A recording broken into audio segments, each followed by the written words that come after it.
Olá, estamos novamente aqui numa live de Shakti Tantra Yoga, certo? E voltando não, a gravar aqui ao vivo também no Alô, e aí estão começando a chegar as pessoas. Então, falamos no YouTube, também estamos gravando na nossa live, esperando um pouquinho aqui começarem a chegar as pessoas que participam da live. E bom, começando a falar um pouco do tema de hoje, no de nossa live, como falamos, era o tema de o deusas de fertilidade, certo? E esse tema, por mais que não pareça, tem sim não, a ver com o Dia das Mães, assim atualmente, não? E relacionando isso fora de nosso contexto cultural mais limitado, como isso ficou no papel patriarcal da mãe, não, há um papel muito essencial, não? Porque essas deusas de fertilidade que nós falamos, não, começam lá no princípio, não, da história da nossa cultura humana, com a falar as chamadas deusas mães, não? Que são o princípio, podemos dizer, de toda a estrutura cultural e espiritual da humanidade, certo? E hoje vai se tratar, não, um pouco, justamente, falar disso, não, dessa história dessas deusas, não, desse imaginário e como, independentemente, não, de que em diferentes culturas elas tomaram características aparentemente diferentes, simbologias, imagens, em realidade estamos falando de uma memória não ancestral, certo? Dessa estrutura dessas primeiras deusas e vamos a ver como um grande número de deusas, começando na Índia, Kali, Shinamasta, certo? Tripura Sundari, vendo mais para aqui Ishtar, Inanna, Lilith, que não é exatamente uma deusa, mas podemos caracterizar dentro dessa mitologia, Astarte, Hecate, não, Perséfone, enfim. Vamos a ver como todo um grupo, Isis no Egito, certo? Assim, então, nós temos assim, um enorme número não, de deusas assim, que compartem essa origem primordial, podemos falar, não, das deusas mais das características originais, não, e que cada cultura foi especificamente valorizando alguma série de aspectos, certo? Mas, eu acho que já tem bastantes pessoas aí, vamos a começar bem desde o início, não? Então, no princípio de tudo, não? Estavam literalmente, não? As deusas mães. O princípio é interessante. Se vocês depois vão nas publicações do Instagram do Shakti, do Cláudio Shakti Tantra, lá, não? Vocês vão achar até um dos posts de uns quase um ano atrás, deve ser mais ou menos, não? Em onde justamente esse post fala das primeiras estatuetas, não? Achadas, não? Praticamente o primeiro que o homem, não? Que o ser humano, não fala sempre homem, mas estamos falando, não? Do ser humano, certo? O primeiro que ele retratou em marfim, depois em pedra, não? O primeiro objeto artístico que se representou foi o corpo feminino, certo? E não qualquer corpo feminino, senão as famosas Vênus, não? Da Idade de Pedra, não? As primeiras figuras relacionadas justamente a isso, não? A essa imagem, não? Do potencial reprodutivo da mulher, certo? E isso praticamente podemos dizer que constitui a base, não? Do nossa ideia de entender, de começar a entender esse princípio, não? Do qual vai depois derivar muitas coisas, entre elas o Tantra, não? Essa ideia, não? Do Tantra de um universo feminino, não? Entre aspas, num sentido como Shakti, não? Shakti, eu já algumas vezes expliquei, não simplesmente significa o nome da deusa primordial, não? Que está, não Shakti como deusa, sino Shakti também como poder, não? O poder é justamente do manifesto, não? O poder do manifesto justamente é essa capacidade de estar constantemente se reproduzindo, certo? O nosso universo, tudo, não só o que está vivo biologicamente, se não vamos para o que é o tudo, estrelas, o cosmos em si, não? Ele está constantemente nesse processo, não? De estar gerando-se a si mesmo, não? Morte, vida, não? Então, vida, não? Morte, renascimento, e nesse processo constante, e isso é muito importante, não? Dentro disso, porque quando entendemos isso, entendemos por que, não? Essa percepção, não? Desse universo em constante ato reprodutivo de si mesmo, certo? Se transforma nessa imagem dessa Shakti, dessa deusa primordial, de uma deusa que é uma deusa de fertilidade, justamente mãe, não só mãe do biológico, mãe de todas as coisas, e que nesse movimento constante, não? De esse cosmos que está em constante nessa reprodução, não? E justamente nessa deusa que representa não só a vida, sino a morte como algo, não? Que está absolutamente ligado à vida, não como um processo negativo, sino como um processo justamente de morte e renascimento. Não? E aí temos, como já expliquei, não? Em um sentido, a questão de morte e renascimento, não? Em um sentido, não? Muito positivo, gerando essa imagem antiga do karma, não? Em onde o processo kármico, a roda kármica, não era uma condena, uma cárcere da que eu tenho que fugir, senão era a estrutura a partir do qual nós transitamos num cosmos multidimensional infinito, não?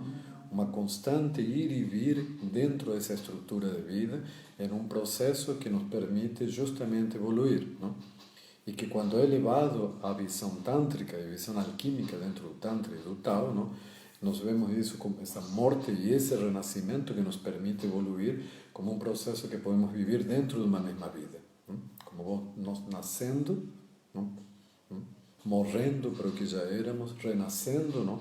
Para uma nova etapa de nossa vida e dessa maneira cada vez conseguindo acelerar nosso processo evolutivo, não?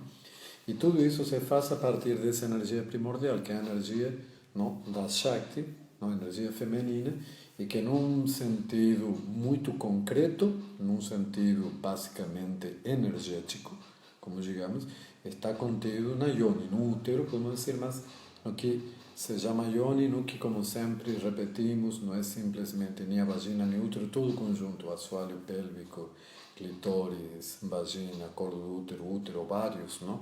E é muito interessante isso, porque também como textos, há uma série de textos também nas publicações no Instagram ali que vocês depois podem procurar para ler também com uma antiguidade, uma parte a partir, imagino que acho que são de novembro de 2018 na frente, que são uma série de textos publicados em onde resume um pouco o que estou falando aqui, no sentido que o que torna interessante, não é que se torna elemento, não, a yoni de adoração, não, porque há aí um ponto em onde a estrutura física e material, não, nesse sentido, não, que a yoni, como estava descrevendo, é também o centro energético, não? Nós, todas nossas estruturas, o resto das nossas estruturas energéticas, podemos dizer, praticamente não tem uma coincidência com um órgão específico. Chakras estão relacionados a órgãos, tudo, mas não há uma coincidência real, não? O único ponto que podemos dizer que a parte, não, o órgão físico, não, e a estrutura prânica, a estrutura energética estão em uma conjunção, é justamente no que se chama de yoni dentro da mulher. Então, é muito particular isso, não? O que torna o ponto de ligação e que nós vemos nessas deusas antigas, não? É que justamente as mulheres são um ponto de conexão, tem entre em onde o denso e o sutil estão ocupando o mesmo espaço, não? Porque esse é um espaço literalmente que é o denso e o sutil estar perfeitamente coordenado se torna na redoma alquímica, no útero, não? Que é o ponto onde a vida pode ser reproduzida, não? Onde o denso e o sutil se juntam, o nó da trama que permite a perpetuação da vida, a geração da vida, certo? Então, tem algumas imagens aqui que queria mostrar, não? Assim, de antigos livros, não? Este é um livro bem particular, não, sobre Tantra, um dos primeiros livros sérios a ser editados no Ocidente, não? Este livro é da década de 60, assim, não? E tem uma coleção de imagens, uma pesquisa sobre Tantra bem interessante, não? E umas imagens que eu quero mostrar aqui, certo? Se vocês veem, não? É uma escultura em madeira do sul da Índia, certo? Que reproduz literalmente, não, uma pelvis, não, as pernas, uma vagina. E isto é um objeto de culto e iniciação dentro de práticas tântricas, não? Assim, eu estou mostrando isso, não, para que, como é num sentido não só simbólico, sino extremamente concreto, como vocês podem ver, não? Nós temos ali esse fato, não, de como a yoni em si representa a base, não, do qual vai sair toda a simbologia. Não? Quando depois nós vamos para os yantras, não, as representações, não, justamente simbólicas e tudo isso, não, como por exemplo, não, este aqui, não, esse triângulo que está aqui como base, não, de tudo, é exatamente, não, com toda a estrutura, a representação simbólica disto aqui. E parte dessa iniciação é entender justamente que isto aqui, que é isto aqui. Então, quando estou trabalhando aqui, não simplesmente não é só um exercício, sino que estou ligando um processo que tenho aqui, na minha mente, com um processo, com algo absolutamente concreto. Não? Então, todo esse processo ritual, que é muito, extremamente antigo, certo? Não? Que é como meditar sobre a yoni, já seja como estava ali no, em madeira ou num ritual tântrico, por exemplo, com a mulher especificamente, com a yoni da mulher, não? E o processo de você entender como essa estrutura, depois levada como yantra, não? Te mostra essa união física, energética que ali está acontecendo de maneira concreta e que é um nó de geração, num ponto onde o mistério de como o universo se gera, como ele acontece, está ali. E você pode ter um contato com ele, um contato físico, energético, não? E isso te permite esse entender, esse criar, não? O yantra, a visualização de tudo isso, compreender de uma maneira absolutamente vivencial, mas ao mesmo tempo também sublimar esse processo de como funciona a trama, o tantra do universo. E disso que se tratam praticamente todos os cultos, não? As deusas mães, porque justamente essas deusas da fertilidade, porque é esse olhar, literalmente, como vimos aí, não? Para esse potencial que está na mulher, que te abre a essa compreensão, certo? E essa situação, justamente, é o que te coloca, não, a mulher como elemento central, certo? De tudo isso. E esse potencial resume tudo, não é só... Nós temos um percurso que podemos fazer, não? Nessas imagens, não? Porque nesse momento esse potencial de vida, como digamos que é de vida, não? De e morte, renascimento, não? E entre vida e morte tudo processo, não? Justamente de evolução, que é interessante. Então essas deusas antigas não tinham uma imagem, como digamos, só de alguma maneira como depois o feminino é colocado para ser domesticado, não? Como uma imagem bonitinha, não? Muitas delas tinham uma imagem terrível, entre aspas, não? Porque nos mostrava de alguma maneira a intensidade, não? Do processo da vida. Não? Elas tinham normalmente várias imagens, várias representações que variavam, que normalmente podemos dizer que estavam entre dois polos, de uma imagem terrível, não? A uma imagem bela, não? De alguma maneira, como é a essência da vida. É como, em um sentido, não? É como, a vezes, se representavam representações muito antigas, não? A representação da energia feminina, que é uma energia não? Que vem da terra, obviamente, pode ser representada, não? Desde, por exemplo, não? O que, não? A natureza florindo, não? Vamos botar uma floresta, um bosque na primavera, uma imagem belíssima, não? Que seria como a deusa, nossa imagem bela, antiga, não? E por isso os rituais de primavera que nós tínhamos desde a mais remota antiguidade, não? Era a ligação que tínhamos com o aspecto mais, podemos dizer, belo das deusas, mais gentil, não? E depois tínhamos, não? As grandes forças tônicas, por exemplo, uma erupção volcânica, em onde justamente a erupção volcânica não era como esse potencial, não potencial, literalmente as imagens, a erupção volcânica na antiguidade, por exemplo, no sul da Índia, era claramente concebido, não, como se fosse o orgasmo da Terra, não? Assim, e o aspecto mais potente, como digamos, ao mesmo tempo assustador, não, de toda essa energia, não, feminina, dessa energia Shakti, não, que podia variar desde uma erupção volcânica até ao esplendor de uma floresta na primavera, certo? Então, e essas deusas cobriam todo esse leque de experiências, não? Que a vida te fornecia essa possibilidade de experiência, certo? Por isso que as imagens antigas, vamos, como estamos falando de Tantra, usar algumas imagens, não? Justamente de Kali, não? E vou mostrar aqui uma imagem justamente porque nós temos, depois, com a influência cristã do século XIX, que todos os deuses, não? E sobretudo as deusas, começam a ter, incluso Kali, uma representação bonitinha. Não? Isto é uma representação antiga. Vou acender uma luz agora. Aí se dá uma melhor.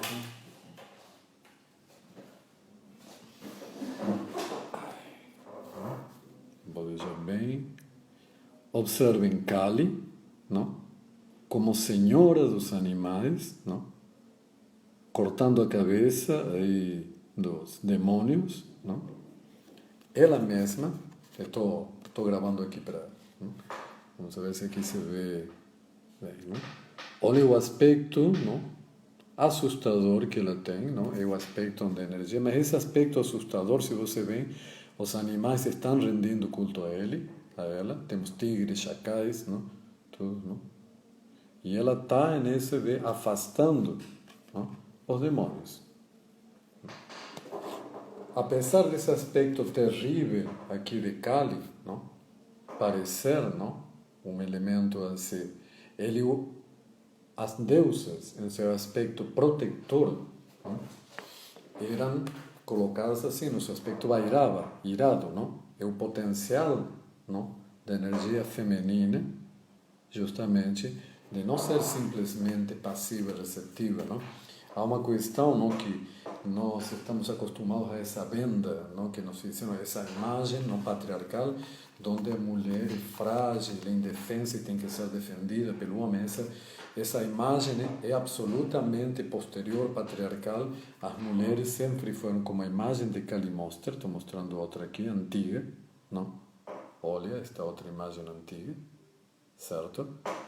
Eram guerreiras, e muito temíveis, tanto que, por exemplo, não, em muitas mandalas antigas onde se representa mágica, que se representava, por exemplo, no centro-sul da Índia, não, a cidade, o estado, para ser protegido por determinadas deidades, as deidades que protegiam eram deidades femininas, manifestações de Kali, que estavam nos quatro cantos, com uma imagem justamente bem aparentemente terrível, não vairava como esta, não?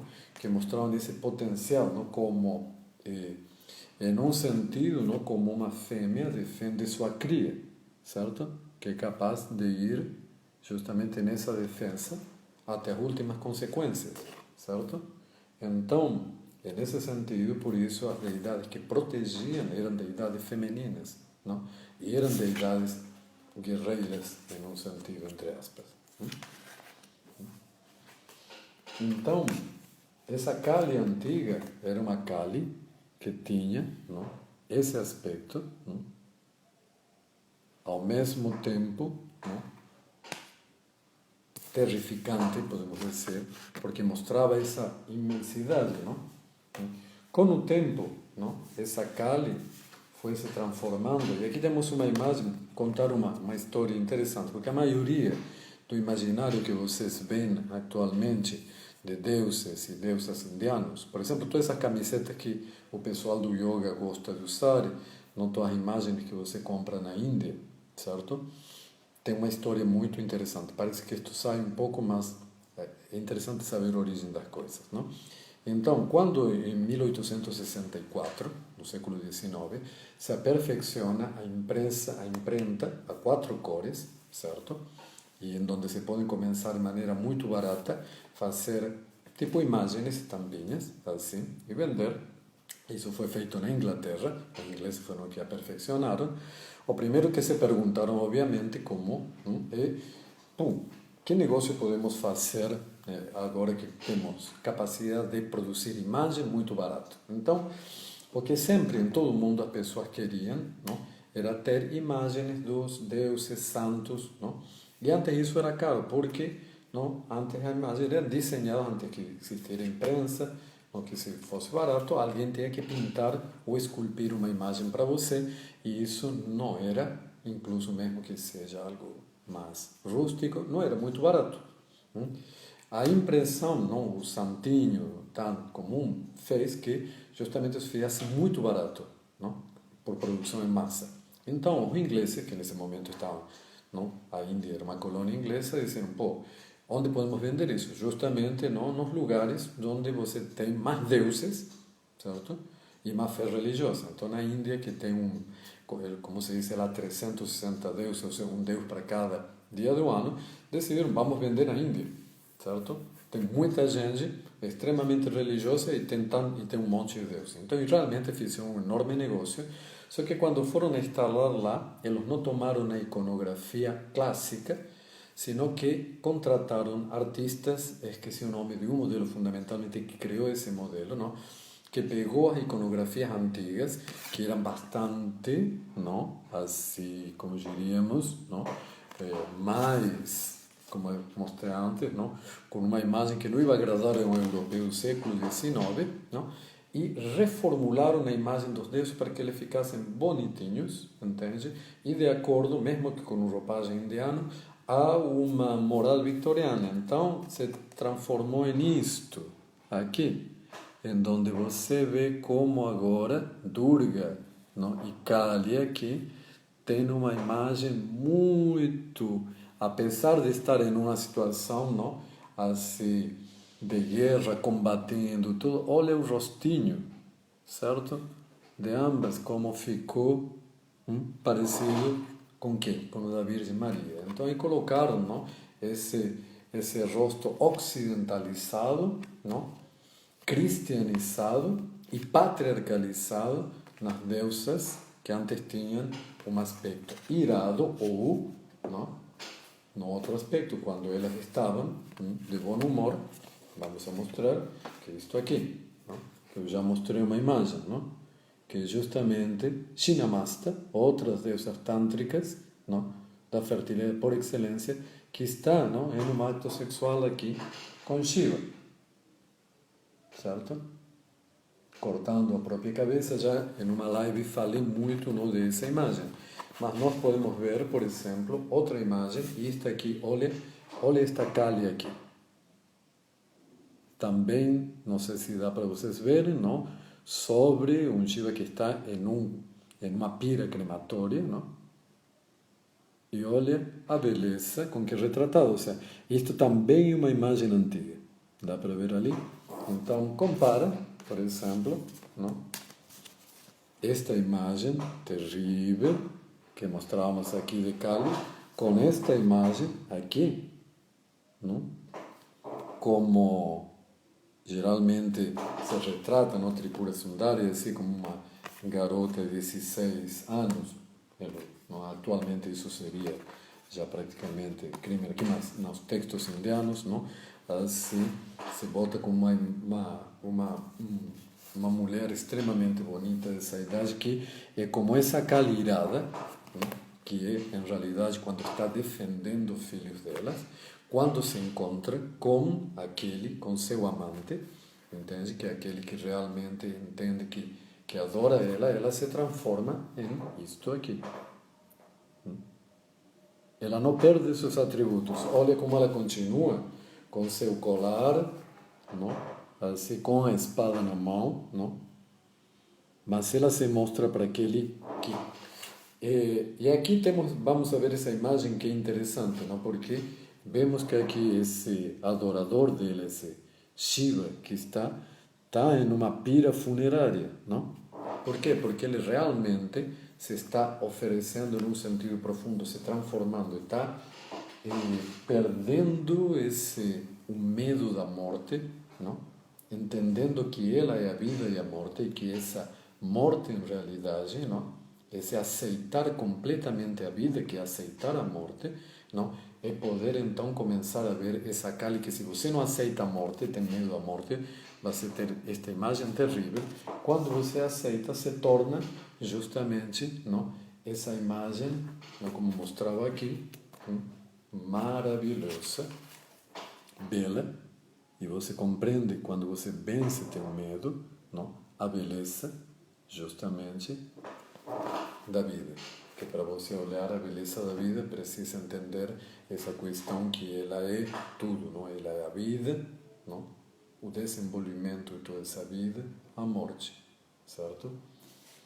E esse processo é interessante porque essa aceitação, não, completa do princípio do feminino, do claro e do escuro, da vida e da morte que ela representa, não só permite, não, a transmutação, digamos, da parte masculina que está olhando isso e que, portanto, consegue, não, ter uma visão completa do processo da vida, entende? Sino que também permite a iluminação da própria mulher, não? Porque nesse momento ela transcende o aspecto, e isso que vemos no Shinamasta, novamente aqui, não? Ela cortando a cabeça, outras imagens, a própria cabeça, não? Outras imagens tradicionais, antigas, não? Ali, junto com outras duas mulheres, não? A imagem como mostrava, não? Aqui. E aí vemos o potencial, não? Da relação tântrica, dessa relação, não? Que aqui vê claramente, não? A relação sexual, não? Está, não? Em onde para o homem é iluminação e para a mulher é transcendência. Cortar a própria cabeça, não? Que está como aqui iluminada, está vendo? Metaforicamente transcender o ego, não? Se iluminar, transcender a própria limitação, não? De tudo o que você acha que você é, não? E perceber, não? Que incluso, não? Ela corta a cabeça nessa imagem, certo? Ao mesmo tempo a cabeça se ilumina, ao mesmo tempo ela recolhe a sangue, não? Que tá que esse corte não implica morte, é um cortar simbólico, não? E que justamente é nesse momento que ela se desprende de toda essa bagagem, podemos dizer, cultural, porque isso que implica, não? E ela se conecta com a parte essencial, não? Dela, com o tronco, não? Ela consegue colher sua própria sangue, certo? E aí temos uma questão da sangue menstrual, não? Beber essa sangue e entender sua própria natureza, certo? Fora dos limites culturais. Essa imagem vem já de um momento de patriarcalização da Índia. Então vemos isso, por isso a cabeça de homens cortados também ali, não? Então é voltar a não, essa imagem primordial das deusas originais, não? Em onde que também não tinham cabeça. Se você vê justamente aquelas imagens, não, das Vênus, não, do originais, praticamente o rosto não, algumas literalmente não tinham cabeça e outro rosto não tinha um rosto, era o corpo somente, não?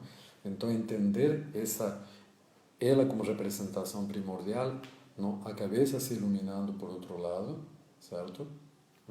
E os dois, não, também o Shiva que está embaixo, não, entendendo quando ele cede para a mulher esse papel ativo, não, e deixa de querer controlar, não, e aceita, não, o processo de iluminação dela como um processo também que coloca ele nesse aspecto de iluminação, de transformação, de entender, não?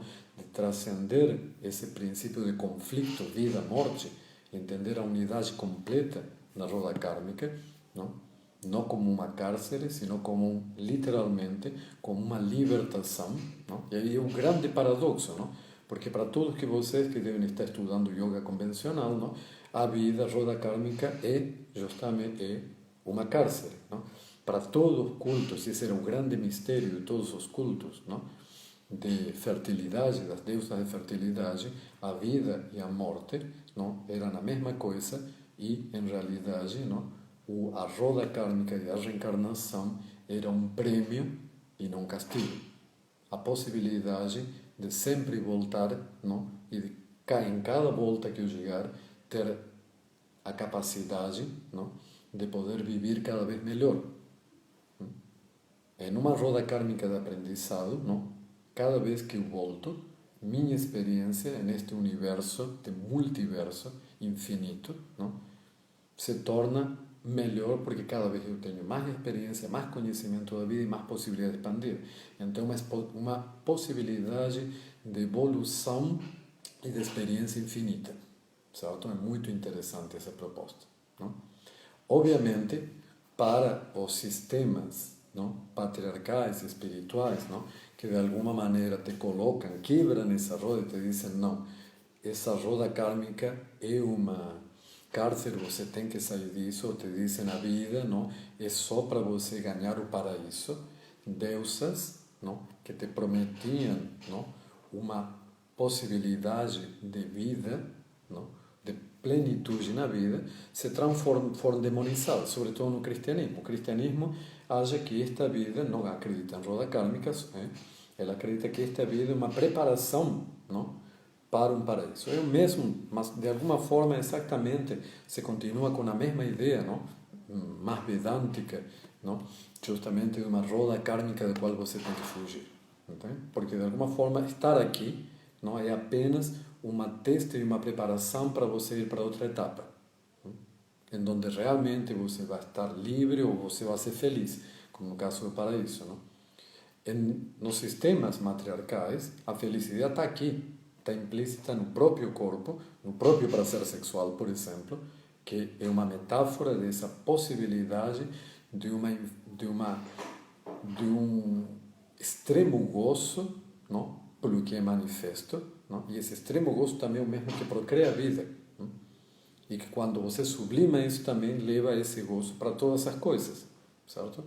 Então essas deusas foram transformadas em quê? Foram demonizadas, certo? E aí vemos que as deusas que correspondem a isso, Ishtar, não? Astarte, Hécate, se transformaram em deusas, não? Em demônios, não? Literalmente, não? Em deusas que depois foram relacionadas ao culto de bruxas, Saturno, e que foram demonizadas, não? Porque justamente, não, o que elas te propunham dentro dos cultos e dentro de tudo os mistérios, não, quando você começava com essas deusas, era que você podia ser feliz aqui e agora, neste momento, certo? Então, aqui estão falando sobre Lilith. Lilith, por exemplo, por que eu não estou colocando Lilith como uma deusa? Porque Lilith, ela não é especificamente uma deusa. Vamos falar um pouco de Lilith porque é muito interessante. Porque Lilith é um personagem mítico, certo? Assim que mostra exatamente a passagem mítica entre culturas matriarcais e patriarcais, não?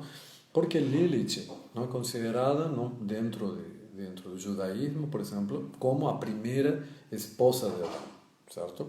Já no cristianismo depois, que toma parte desses mitos, Lilith não existe. Mas, quando vamos, não, para uma maior antiguidade ver, assim vemos um personagem de Lilith. E Lilith que representou uma mulher que antes incluso de Eva foi criada, não? Da mesma maneira que Adão, ou seja, com barro e sangue, no mito original, certo? Então, que a diferença de Eva, que depois criada de uma costela, então de alguma forma é parte do próprio Adão e, portanto, ele é proprietário daquilo, porque saiu dele, dá para entender. Lilith não é. Lilith foi criada à imagem e semelhança de Deus, e igual que Adão. Então, estamos em uma etapa que vemos no mito de dizer, cara, em algum momento a imagem, existiu uma mulher que estava em igualdade com o homem. E que não aceitava, e que acontece? Lilith não aceita se submeter. Não? A metáfora, justamente que é interessante, porque através do acto sexual também, Lilith não aceita ficar por baixo no acto sexual. Não? Isso é uma metáfora, então, você vê, justamente de submissão. Não? Como vocês veem, ela quer ficar por cima, como a imagem que havíamos visto em Shinamasta, falando para entender a ligação, que não só representa uma questão de escolha de posição sexual, entenda-se bem, isso é muito limitado, senão porque em rituais de fertilidade antigos, as mulheres ficavam por cima, o homem ficava por baixo, justamente como parte desses rituais. Então estamos falando, em realidade, uma metáfora muito profunda.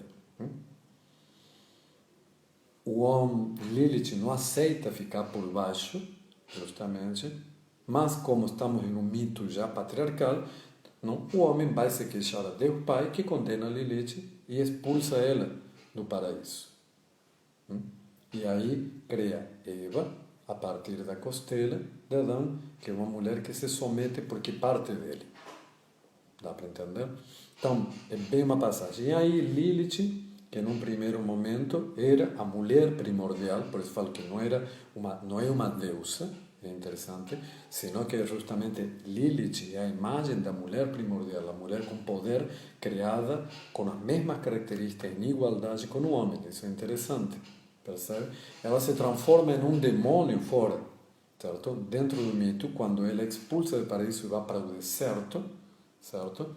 Ali, ela encontra, é interessante, ali nesse deserto, na lenda, Samael. Samael, antes de Lúcifer, da queda, de Lúcifer, assim, que em realidade é uma queda porque Lúcifer não aceitava que Deus amasse mais os homens que os anjos, então ele se rebela e Deus expulsa ele por se rebelar, porque anjos têm que ser sempre nesse sistema, como digamos, patriarcal, fascista, que essa mitologia, ninguém pode se rebelar para Deus. Então, Lúcifer, mesmo que sendo o mais velho e preferido dos anjos, quando ele tenta contestar para Deus que ele não vai se submeter aos homens, porque ele que tem que estar contemplando a face de Deus e não o homem, ele é expulso, ele é jogado fora também, então tem a queda de Lúcifer. Mas Samael é outra história. Samael é muito interessante, porque Samael representa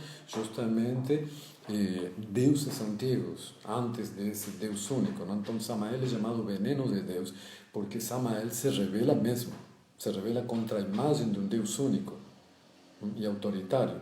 E ele é expulso, não por querer ficar à direita de Deus, sino que ele é expulso justamente porque ele não queria esse Deus único e autoritário, certo? Então também está no deserto. Então se encontra com quem? Com Lilith, que também foi expulsa. Você entende? Porque Samael e Lilith representam justamente o homem e a mulher pagã. Samael e Lilith são, em um sentido muito antigo, que estavam, como falamos aqui, como o Shiva e o Shakti, só que na versão demonizada. E eles, dentro desse mito, ali, da união deles, que surgem todos os demônios. Tudo aquilo que para uma cultura patriarcal fechada é negativo. Porque é um homem que não quer se refletir nessa estrutura patriarcal, vertical, fascista, e aquela mulher que também não quer estar, só podem gerar coisas, demônios, que vão ir contra essa estrutura, certo? Então é interessante entender Samael. Alguém está me perguntando. Samael, certo? E então tem várias versões desse mito. Nós estamos analisando aí depois, mas depois dá uma pesquisada, quem quiser aí para ver as características. Então estamos, não, um pouco viajando em todo esse universo, não, de como essas deusas da fertilidade, em um princípio, não, que representavam a essência da vida, não, e da morte, e da relação positiva com a vida, não, e de como falamos de uma visão positiva do mundo, não, antes de, sobretudo isso começa no século 5, 6 antes de Cristo, que todo mundo começa a achar que a vida é dor, não, vem o jainismo, o budismo, certo? O Vedanta, todos, não, entendendo o que o universo, que o mundo é ilusório, que não, que a realidade, que esta realidade não é real, que é uma ilusão, então tenho que ir para o espiritual, ou que a vida é dor e por isso tenho que, de alguma maneira, não, encontrar uma saída deste mundo, não? Mas como falo, isso é uma visão. Na visão tântrica original, na visão dos antigos cultos matriarcais, não, a vida é algo positivo. Não? O processo de vida, morte e renascimento, novamente, não, é o grande barato do sistema. Não? É justamente a passagem que nós temos para um universo infinito. Não? Infinita imortalidade, nesse conceito antigo, não significa que você vai viver para sempre, não? Senão que você vai estar voltando. Não? A imortalidade, não, que se procura nos sistemas internos taoístas, na China, não, no antigo taoísmo, a mesma visão, no Tantra, não é uma imortalidade do corpo, senão uma imortalidade da consciência. É eu, na próxima encarnação, me lembrar da síntese de tudo que aprendi agora, nesta. Então, quando mais aprendo, melhor fico aqui. Quando comece e volte em outra vida, melhor vou estar, porque vou levar tudo aquilo, não, que eu obtive. Isso é aqui, volto. Esse é o grande elixir. O grande elixir alquímico. Aí, maravilha. Tá a internet está meio instável aqui, mas tudo bem. Espero que ali tenham conseguido me ver. Então, o grande elixir alquímico, não, é o destilado de todas as tuas experiências, não, aqui, certo? Do que você, teu conhecimento, do que você realmente aprendeu na tua vida, que é o que você vai levar, não, para a próxima. Então, na próxima, você vai estar muito melhor. Então, é um universo onde cada vez que você morre e renasce, não, como em um processo alquímico, não, onde o processo alquímico, mesmo nesta vida, uma morte e renascimento, em cada momento que eu venho, que eu volto, estou melhor, estou cada vez desfrutando mais. Então, é uma possibilidade de evolução infinita em um universo infinito. É uma perspectiva muito interessante e uma perspectiva que já é tão a visão espiritual, não, de uma culminação, de um momento em onde vou ou para um nirvana ou para, entende, para um kaivalya, um isolamento completo, ou eu vou para um paraíso, em onde tudo termina e parece que ali vai ficar tudo bem, como no filme, não, que chega ao final e tudo ficou perfeito, não? Que é uma imagem justamente bem algo perfeito que tenho que atingir. Quando chegue lá, tudo vai, aí tudo termina, é diferente, não, dessa imagem antiga que é uma constante, uma expansão, não, hacia o infinito, uma aventura eterna. É interessante, é uma outra visão. É uma visão, justamente, para alguém que não tem medo da vida. Esta ou as próximas, não? Porque justamente encontrou que esta vida é um grande barato. Mesmo com todos os problemas, mesmo como estamos agora, mesmo com o coronavírus, mesmo com Bolsonaro no poder, não? Tudo isso que temos ali, certo? É algo para nós trabalhar dentro e trabalhar fora. Por isso a visão tântrica não é uma visão passiva. Não é simplesmente você encontrar a tua iluminação lá em uma caverna, é trabalhar na vida. Se você acredita em algo, se você não gosta de algo, vai lá, trabalha pelo que você acredita, vai lá, combate contra o que não gosta, certo? E isso é uma visão, por exemplo, os cultos tântricos, shaktas, como os shaivas também, não? Na Índia eram extremamente combativos. Combateram os muçulmanos, combateram os ingleses, certo? Yogis dessas linhas não eram ahimsa, certo? quando eles tinham que combater por algo, combatiam, fisicamente falando, e eram ótimos combatentes, não? As sampradayas de Hatha Yoga que andavam armadas, não? Elas mantiveram durante a invasão muçulmana abertos, não? As rotas de peregrinação da Índia pela força das armas mesmo. Não? E eram famosos, não? Justamente pelo, não? Por ser tipo grupos comando, pequenos grupos, não? Mas com uma capacidade de combate muito forte, eram muito temidos. Não? Isso é parte da história do yoga que depois foi negada, sobretudo no século XIX, quando se tenta criar essa imagem que os ocidentais, não? Tipo os ingleses, não? Impuseram, não? E filtraram, não? De um yoga, não? Em onde o que te falam que não. Tipo, como também a submissão cristã, se alguém bate não na tua cara, bota outra face, certo? Isso não é parte do Tantra antigo nas religiões antigas, certo? Que eram extremamente militantes. Não? E é uma das questões que fazia muito incômodo para o cristianismo e para de um erro no YouTube, sim.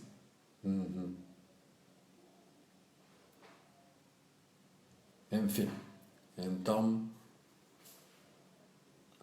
o que aqui está falando, desculpa, estou vendo aqui, a internet está instável. Então, fazer, espero que pelo menos aqui está indo. Mas, já chegando nesse ponto, bom, mais ou menos explayamos o que queríamos falar. Então, essas deusas, como a gente falava, não, são extremamente interessantes em cada ponto, como falamos, desde, por exemplo, a imagem de Lilith, como falamos, que em realidade não é uma deusa, não, em realidade é uma mulher, a mulher primordial, não, que se revela, não, ante não, o desenvolvimento do patriarcalismo e por isso expulsa, certo? Até as deusas, não, que representam não, todos esses aspectos, não, que representam um aspecto de ativo, criativo, sexual, não, doadoras de vida, administradoras da morte, certo? Portas do renascimento, são as que depois foram demonizadas, não? E o que nos restou justamente é a Virgem Maria, certo? Tão fortes eram essas deusas, não? Que não sei se vocês sabem, não? Mas o culto mariano, o culto da Virgem Maria é bem tardio, começa no século XII, não? Por volta de 1200, 1100, 1200 da era cristã, não? Porque era tão forte, não, essa memória dessas deusas mães, não? Que o cristianismo decidiu, não, usar a imagem da Virgem, que era bastante secundária até essa época, não, a Virgem Maria, para construir o culto mariano, para pegar essa imagem, só que domesticando-la, não? Fazendo que uma deusa da fertilidade, porque uma deusa que paria um deus, uma deusa da fertilidade, se tornasse virgem. Não? Justamente para que uma deusa como aquelas deusas, não, que eram senhoras da vida e da morte, não, se tornasse absolutamente submissa, não? Para que seja uma imagem que capturasse os elementos, não, icônicos até, não, dessas deusas antigas, mas os colocasse de um jeito que sejam palatáveis, que sejam aceitáveis dentro de um patriarcado, não? Então ela se transformou em uma mãe virgem, e em donde ela se transformou numa intermediária, não? Com um Deus. Ou seja, o poder que a Virgem tem não é um poder intrínseco nela, certo? Senão que ela se tornou no intermediária. Ela escuta o que você tem para falar, para transmitir para Deus. O poder dela deixou de ser um poder intrínseco, como aquelas deusas, que administravam a vida, realmente, e se tornou apenas em uma intermediária. Então, como Deus estava muito longe, muito difícil de escutar dentro da mitologia cristã, não? Uma imagem como a Virgem, não, que te escutasse como a mãe te escuta, não? Para depois passar a mensagem, se transformou em algo palatável, não? Mas aí justamente foi tirada a questão, não? Porque antigamente, não, a deusa era Deus, a conexão era direta. Ela ficou sem poder, ficou simplesmente, ficou uma barriga de aluguel, não? Para Deus, não? E uma leva atrás de mensagem sem poder de realizar, senão como via de conexão. Não? E essa é a última fase. Mesmo assim, não era tão forte essa imagem. Estou tentando ler aqui. Pelo patriarcado rever tanto nossa vida hoje tem um olhar.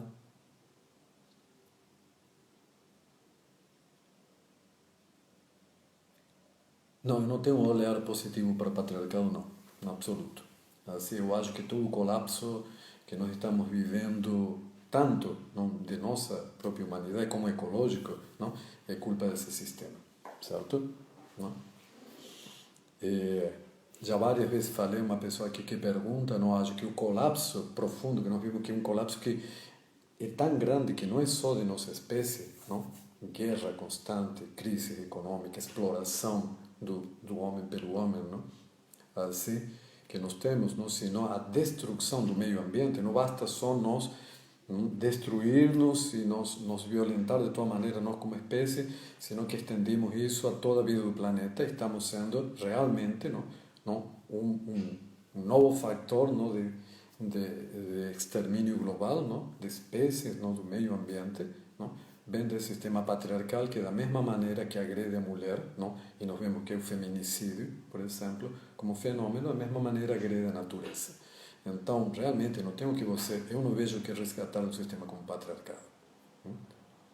Que é diferente de falar do masculino, entenda-se bem. O patriarcado é eu acho, justamente a versão perversa, não, de um masculino que pode ter uma relação perfeitamente positiva com o feminino, certo? Mas, desgraçadamente, não, o que nos restou, assim, é justamente o patriarcado como elemento, certo? E esse resgate não, de um masculino, não, que é muito mais, porque estão falando do masculino, o patriarcado masculino tóxico, é desgraçadamente mais amplo, certo? É muito difícil, se tornou tão permeado para todo o planeta, para toda a situação, não? Para todas as culturas, não? Que assim como não restou nada matriarcado, estamos relaborando, também temos que relaborar um masculino novo. Mas, enfim, isso é para outra palestra, assim, para tentar ver. Há uma questão que é importante em tudo isto, antes que termine, que já a live está terminando. Hoje, acho que é o último dia, na plataforma de Noemi Vadiali, para comprar o curso de introdução a Shakti Tantra Yoga. Então, aquele que tem com interesse, não, de esse curso, que é um curso introdutório a todo o trabalho, não, de yoga tântrico matriarcal que nós representamos, não, aqui no nosso movimento. Esse é um curso bem interessante. Lá no Instagram também estão todos os outros cursos que nós temos, não? Estamos criando, justamente pela questão da pandemia, uma plataforma de cursos, não? Online, aliás, é isso, já nossa, não? E estamos em uma campanha justamente de apoio ao nosso movimento, de interessa o que estamos falando. Nós temos cursos online realmente com um conteúdo muito profundo, diferente, se você ver realmente informações que raramente você consegue em outros lugares, assim, sobre esse desenvolvimento matriarcal do Tantra, certo? E também isso é uma forma de apoiar o nosso movimento, de continuar nosso trabalho nestes tempos de pandemia, certo?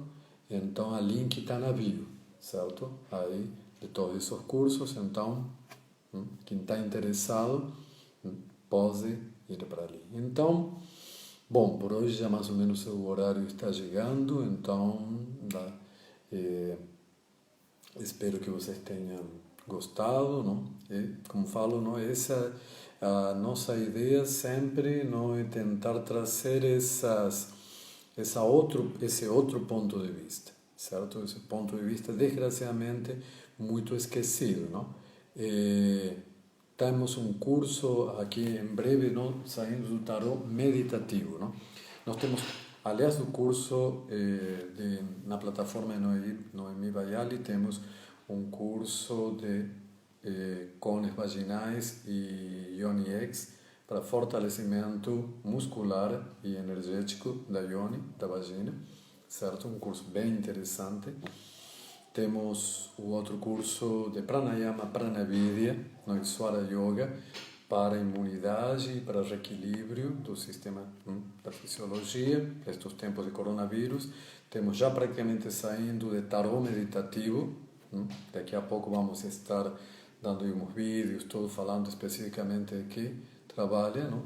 E bom, estamos preparando vários outros vídeos mais. Nós vamos ter uma plataforma de vídeos online bem ampla, não? Queremos ter isso, não? E na medida em que isso que vamos tendo a possibilidade de produzir, realmente nós junto conosco, quando volte tudo, não? Depois da pandemia, de nossos cursos presenciais que queremos retomar, apenas possamos, não? Vamos retomar, vamos a ter também essa plataforma para fazer esse jogo, não? Online, presencial, para tentar difundir mais todo este trabalho que vemos idealizando já faz um tempo. Então, está chegando aí. Muito obrigado, não? Para quem esteve aqui, não? Legal. Aqui. Está falando aqui uma professora. Muito bom. Assim. E é isso, não? Espero que tenha sido útil para vocês essas informações. Espero vocês na próxima live e vamos continuar desenvolvendo sempre esses temas com essa outra visão, não? Um pouco sempre polêmica, crítica, tentando, não? Uma parte, o lado escuro, não no sentido negativo, sino aquele que não quer ser mostrado, muitas vezes do Tantra, do Yoga, não? Dos processos da história realmente, não? Da mulher, não? Da figura feminina, certo?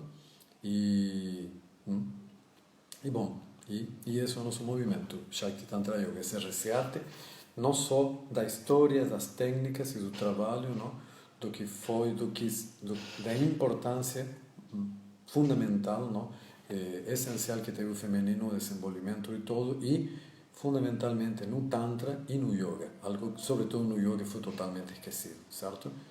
A importância fundamental, fundacional da mulher, não? Dentro do Tantra e do Yoga. Obrigado e uma boa noite.